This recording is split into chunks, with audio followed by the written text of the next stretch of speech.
नमस्कार साथियों, आप सबों का स्वागत है आपके अपने प्यारे यूट्यूब चैनल पे।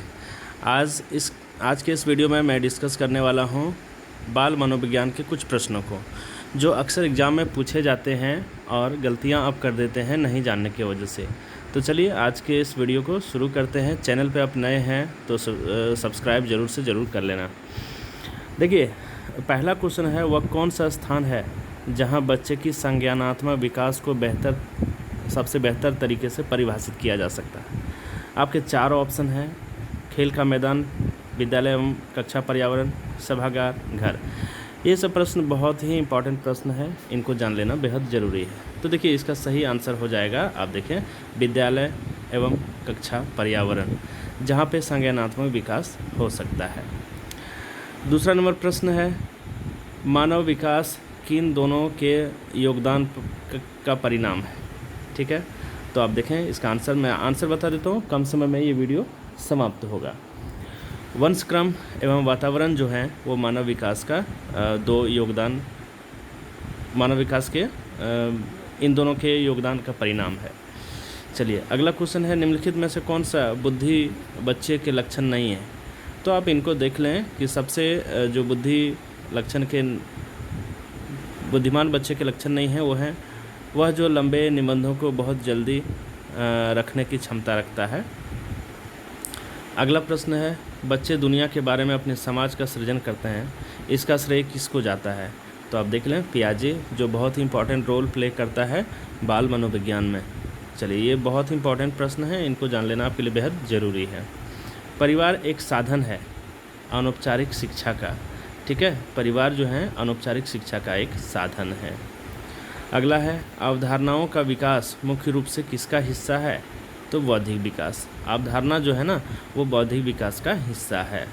आगे बढ़ते हैं, निम्न कक्षाओं में शिक्षण की खेल विधि आधारित है विकास एवं वृद्धि के मनोविज्ञान सिद्धांत पर। यानी कक्षाओं में शिक्षण की खेल विधि जो है आधारित है किस पे? विकास एवं वृद्धि के मनोवैज्ञानिक सिद्धांत पर।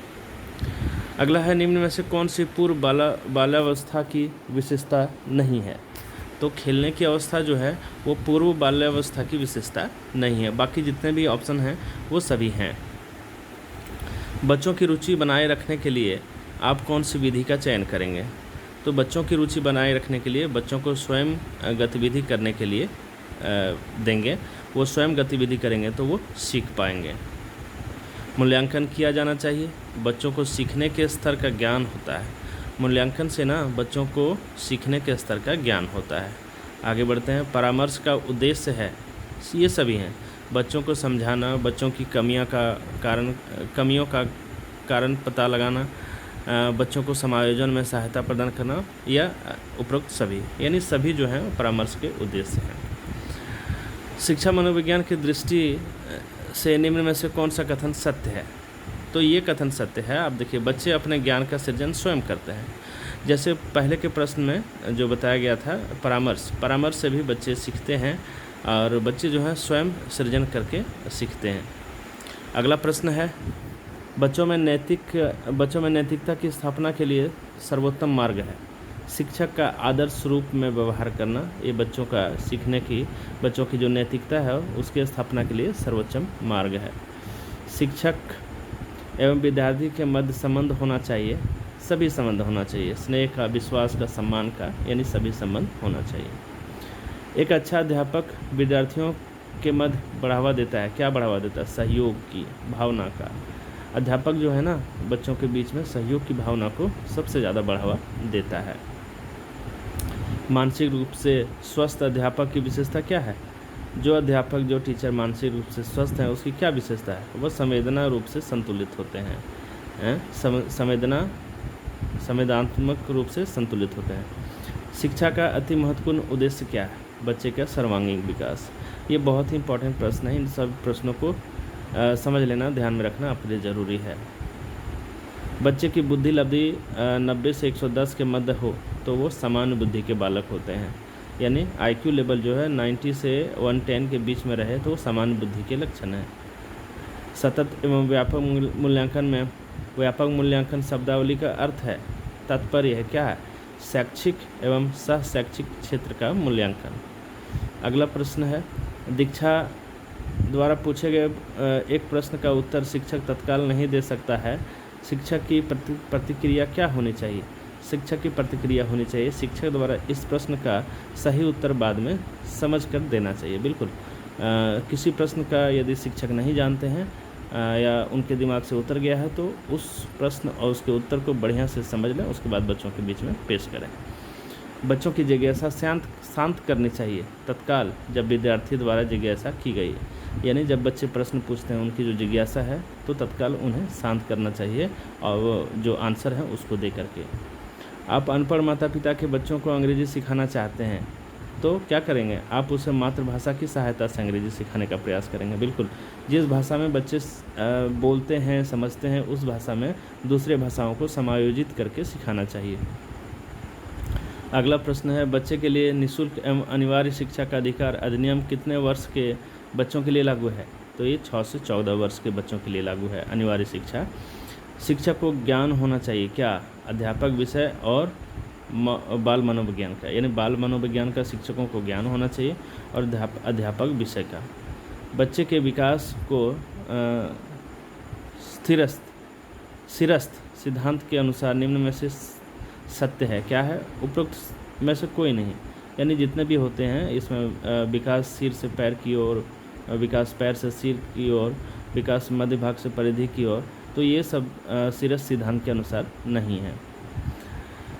गार्डनर ने 7 बुद्धि का अधिमान निर्धारित किया जिसमें से कौन सा नहीं है? तो भावात्मक बुद्धि नहीं है, बाकी जो हैं अंतर्व्यक्तित्व बुद्धि हैं, स्थान संबंधी बुद्धि हैं और भावनात्मक बुद्धि है। भावात्मक बुद्धि है, जबकि भावनात्मक बुद्धि जो है इसके अंतर्गत नहीं आते हैं। घटना और वस्तुओं के बारे में एक बच्चा तार्किक रूप से सोच सकता है। पियाजे के चरणों के संबंध में सही कथन क्या है? सही कथन है मूर्त संचालन प्रक्रिया। सहयोगात्मक रणनीति की किस श्रेणी में महिलाएं निम्न से संबंधित नहीं होती हैं? तो प्रतिरोधी।